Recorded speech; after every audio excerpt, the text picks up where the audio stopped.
na nimezitumia vizuri, na mada sio damu ya Yesu wala msalaba. Sasa huwezi ongea kuhusu dini bila kugusa damu ya Yesu. Waislamu wanasubiri andiko.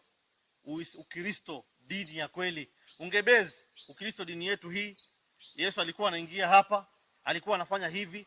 Unajua lazima tu differentiate. Tunawachanganya hawa watu wanasikiza. Na mara nyingi napata comments ambayo kwamba zina, hebu kuwa mwalimu.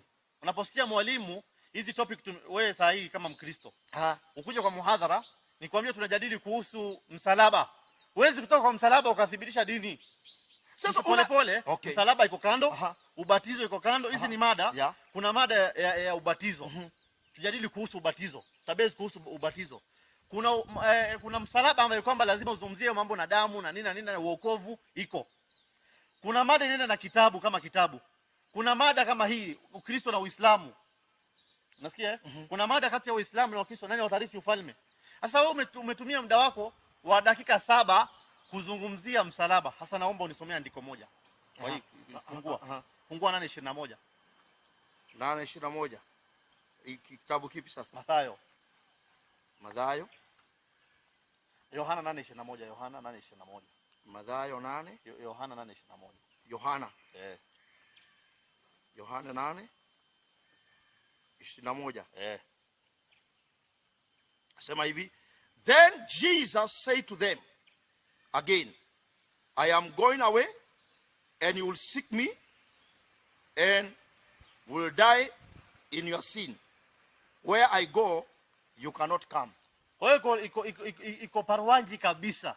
Mimi nakwenda, nanyi hamtaniona, mtanitafuta lakini hamtaniona. Nanyi mtakufa katika dhambi zenu. Na sio andiko moja wala mbili. Ukisoma Galatia 6:5 inasema na kila mtu ataubeba nini? Ataubeba mzigo wako.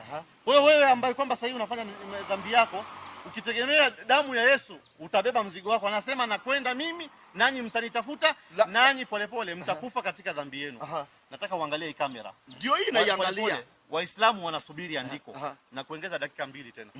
Wapi Ukristo ni dini? Angalia kamera, wapatie atuzungumzie msalaba wala damu wala ubatizo wala mwana wa Mungu. Unajua hauwezi ongea kuhusu Ukristo kama hujaongea damu, kwa sababu hiyo damu ndio imetukomboa na ndio inafanya tujue kwamba sisi ni Wakristo na ni damu ya Yesu Kristo. Hebu kidogo. Unaandika Ukristo ni dini? Biblia inasema vizuri kwenye kitabu cha Matendo ya Mitume ya kwamba wale watu ambao walifanya tabia za Yesu Kristo hao ndio waliitwa Wakristo. Na hakuna vile unaweza fanya tabia za Yesu, unaweza kuwa na tabia za Yesu Kristo kama